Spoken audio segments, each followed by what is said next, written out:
soi môi xin lalu khum hung la so kun la in khum tir ro lal chu in khum tir ro lal chu lalu khum hung la so kun la in khum tir ro lal chu nang ni pa thiên mar tar hain ama in khum tir ro je sai tha hung ping chu in khum tir ro lal chu in khum tir ro lal chu je sai tha hung ping chu in khum tir ro lal chu lal pa nam sang Israel hai nang ni tlom le chao hai alung sit nan asan dam cheu in khum tir ro lal chu in khum tir ro lal chu alung sit nan asan dam cheu in khum tir ro lal chu nang ni zen tel mi so hain dur na the ngil no ro ne na lom na ma pe in khum tir ro lal chu in khum tir ro lal chu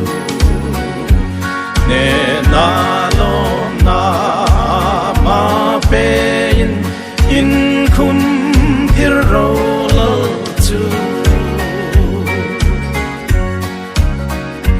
nam tin chi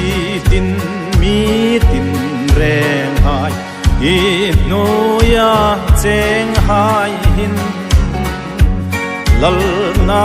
po po chu pe un la in khum tir ro lal chu in khum tir ro lal chu lal na po po chu pe un la in khum tir ro lal chu mi thing lim lo fe ta hai le a ke bul la ko nin sa tun la moi chu rem nei ti in khum tir ro lal chu in khum tir ro lal chu sa tun la moi chu rem nei ti in khum tir ro lal chu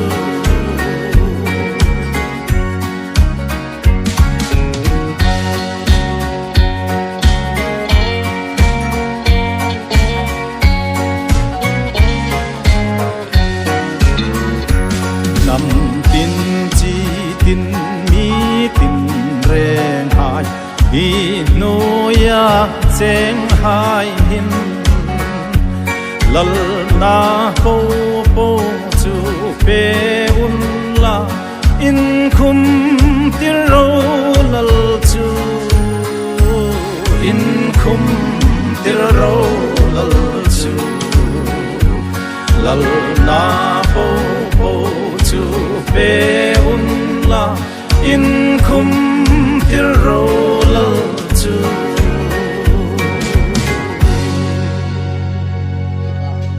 takin a speaker rem HP run rem thang ni hung pek sin la chi bai buk na yang nei tinga ni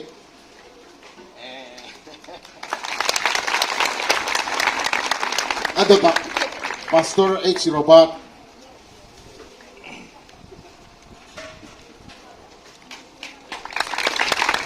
Pastor Gospel Darsimlin, yung peksin la.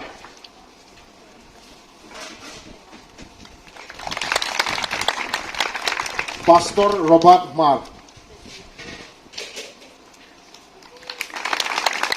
Pastor Lansang Hul,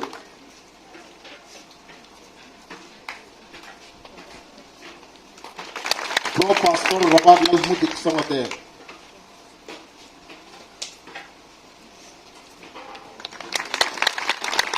last but not the least, antia sabhay chun. Atop na tak ni sin khom poimo Pulal Ramchan Kungate, yung pek sin la. Chung tanan tila kam amabo.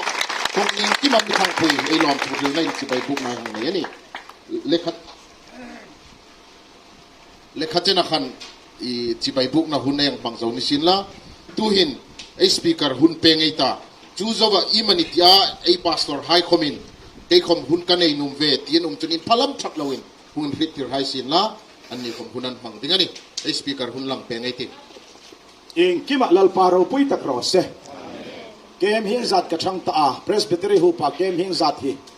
Eni boki patin luming sinazarin avoy hi na eni thay hi lalpain pakinum sin la. Ro puin huya etrana lalpan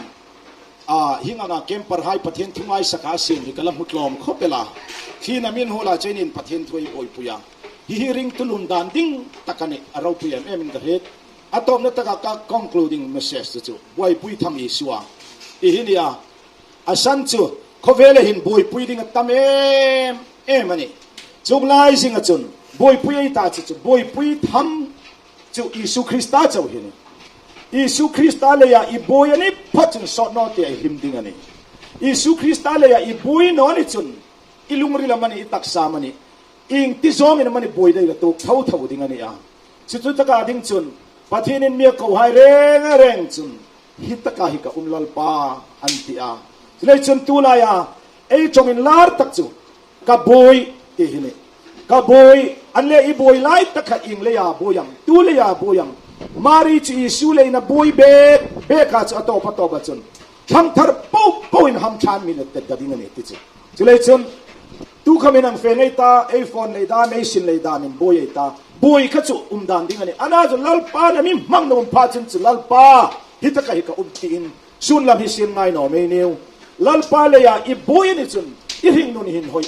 matiti hi a class message niya tildang po nekin ko ran khoma in sung khoma boy pui tham Isu ani ram len nam khoma boy pui tham Isu ani ti hi KTP lem chun boy pui tham Isu ani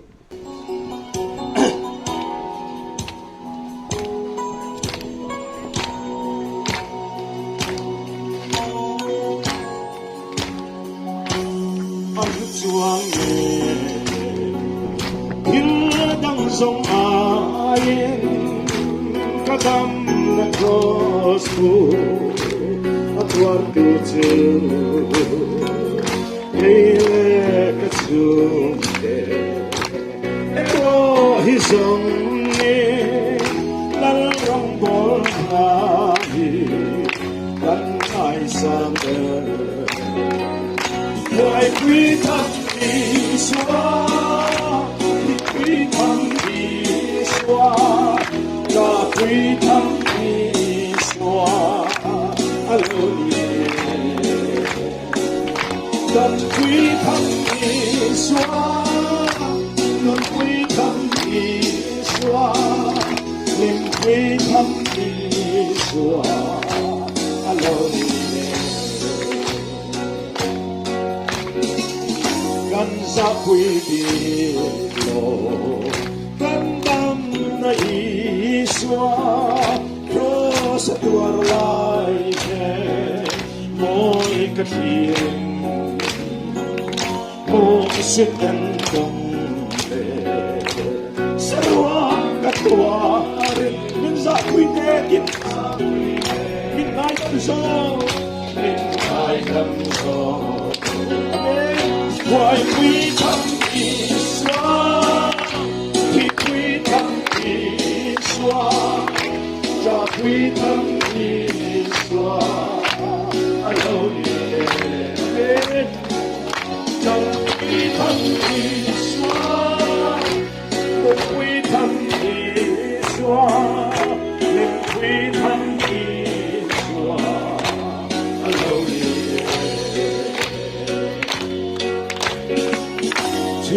tin re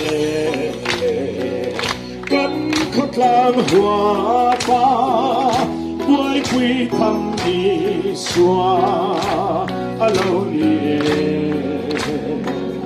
kan nam lên nam bo adam na tu cho rem na lal iswa aloni hallelujah why we come iswa ti we come amen God we come iswa aloni God we come iswa Lên quy thăm Yeshua, lên quy thăm Yeshua, alone. Come puriana, cada quai quy zeldon, za quy hoi ki, he kan lo, zum le pai no. Nó không cho ai lalu boleh kan phải có gì amen quay quy tâm Yeshua thì quy tâm Yeshua cho quy tâm Yeshua hallelujah amen cho quy tâm Yeshua Linh quy thăm Yeshua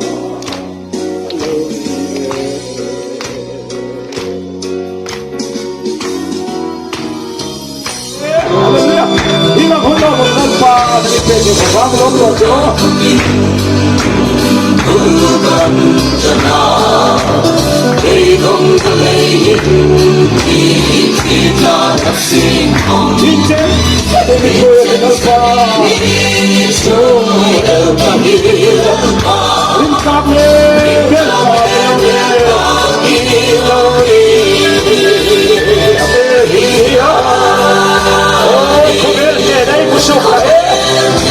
Converte tu Cristo y de tu converte tanto Cristo yo de todo converte pero venga y diga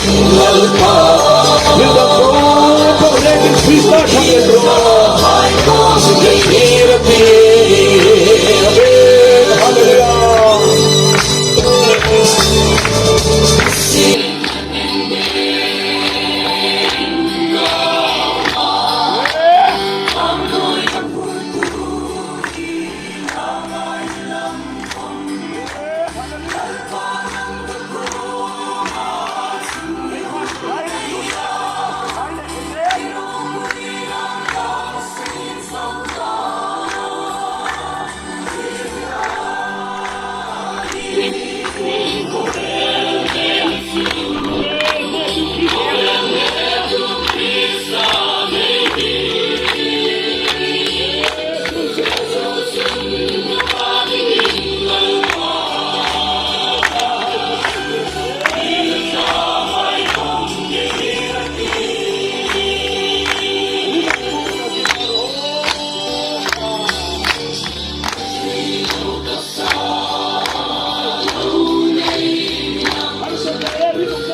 so ka le tuwa lo ni la chi so te dai no is la ya lo tu hai tu ka to al sa ne ge no tu ka la pa lo sa ne el pa tu ka lo ma ne Hingga meyaruh hajo soda dalam Kuber Yesus Kristus Haleluya Haleluya Asursun kepada Allah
Salai hai rinuk nahi hel ngai no me ni eke man phokin in chuk dingai nei atul chun ni le tha hai ko suk ni